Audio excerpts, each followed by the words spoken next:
Hello friends, welcome to Barna's Kitchen. আজকে আমি একটি চিকেনের রেসিপি তৈরি করে দেখাবো।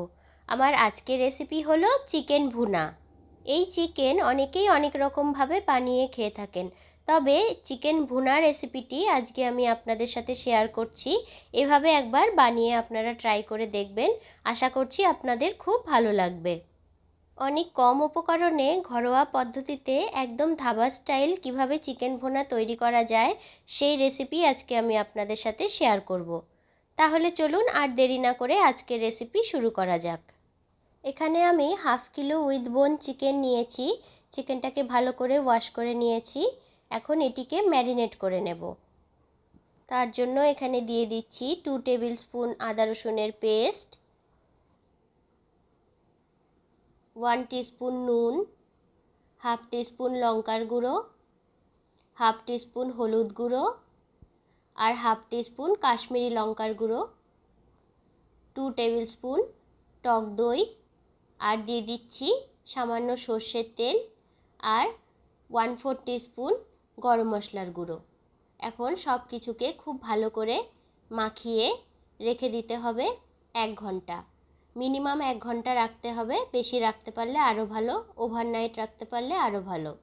এখন কড়াইয়ে সর্ষের তেল দিয়ে ফোড়নের জন্য দিচ্ছি 2 টুকরো দারচিনি, 3টে এলাচ, 3টে লবঙ্গ, 1/4 টিস্পুন জিরে, 2টো তেজপাতা, 2টো শুকনো লঙ্কা। এখন সব কিছুকে একটু ভালো করে ফ্রাই করে নিচ্ছি।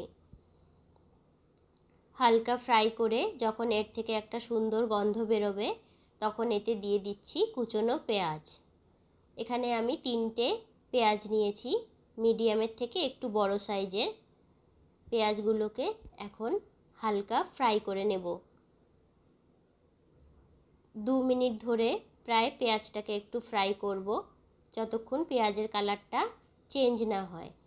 তারপর এতে দিয়ে দিচ্ছি 2 টেবিল স্পুন আদা রসুনের পেস্ট। এখন আদা রসুনের পেস্টটা দিয়ে আবার ভালো করে একটু কষিয়ে নেব, যতক্ষণ পর্যন্ত না আদা রসুনের কাঁচা গন্ধটা চলে যাচ্ছে। এখন এটিকে ভালো করে কষানো হয়ে গেলে এবার এতে দিয়ে দিচ্ছি 2টো মিডিয়াম সাইজের টমেটো কুচানো আর 4টে কাঁচা লঙ্কা। এখন এখানে আমরা গুঁড়ো মশলাগুলোও অ্যাড করে দেব। দিয়ে দিচ্ছি পরিমাণ মতো নুন। নুনটা কিন্তু বুঝে দিতে হবে, আমরা চিকেনেও ম্যারিনেশনের সময় নুন দিয়েছি। দিয়ে দিচ্ছি হাফ টিস্পুন হলুদ গুঁড়ো, 2 টিস্পুন ধনে গুঁড়ো, 1 টিস্পুন জিরে গুঁড়ো আর 1 টেবিল স্পুন দিচ্ছি কাশ্মীরি লঙ্কার গুঁড়ো কালারটা হওয়ার জন্য। আর এখানে আমি এক্সট্রা করে লঙ্কার গুঁড়ো অ্যাড করলাম না, না হলে ঝাল বেশি হয়ে যাবে। আমরা ম্যারিনেশনের সময়ও ওখানে লঙ্কার গুঁড়ো অ্যাড করেছি। এবার সমস্ত কিছুকে খুব ভালো করে কষাতে হবে। এখানে প্রায় 3-4 মিনিট ধরে মশলাটাকে খুব ভালো করে কষিয়ে নিতে হবে, যতক্ষণ পর্যন্ত না এখান থেকে ভালো মতো তেল ছেড়ে আসছে।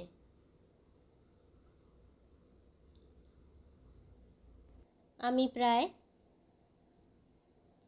4 মিনিট হয়ে গেল মশলাটাকে ভালো করে কষিয়ে নিয়েছি। এখন এতে ম্যারিনেট করা চিকেনটা দিয়ে দেব। চিকেনটা দিয়ে এবার আবারও ভালো করে চিকেনটার সাথে মশলাটাকে কষিয়ে নিতে হবে। এখন বারবার করে নেড়ে নেড়ে ঢেকে ঢেকে মশলাটাকে চিকেনটাকে কষাতে হবে।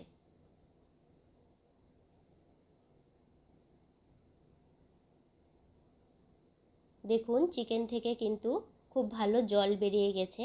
আমরা কিন্তু এখানে আর এক্সট্রা করে কোনো জল অ্যাড করব না। চিকেন থেকে যে জলটা বেরিয়েছে সেই জলেই চিকেনটা সেদ্ধ হয়ে যাবে। খুব ভালো করে কষাতে হবে। প্রায় 3-4 বার করে ঢেকে ঢেকে এটাকে কষিয়ে নিতে হবে। প্রায় এখানে আমি 30 মিনিট পুরো চিকেনটাকে কষিয়ে নিচ্ছি।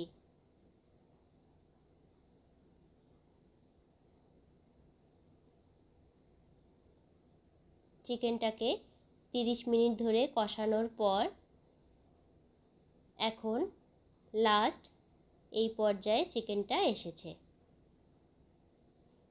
আমরা কিন্তু এখানে কোনো রকম জল অ্যাড করব না।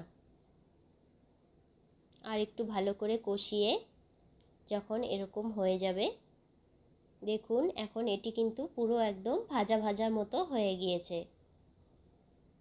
পুরো এভাবে ভাজতে হবে, চিকেনের তেলেই এটি ভাজাও হবে। তারপর এতে লাস্টে দিয়ে দিচ্ছি 1/4 টিস্পুন গরম মশলার গুঁড়ো। গরম মশলার গুঁড়োটা দিয়ে আবার 1 থেকে 1.5 মিনিট একটু ভালো করে নেড়ে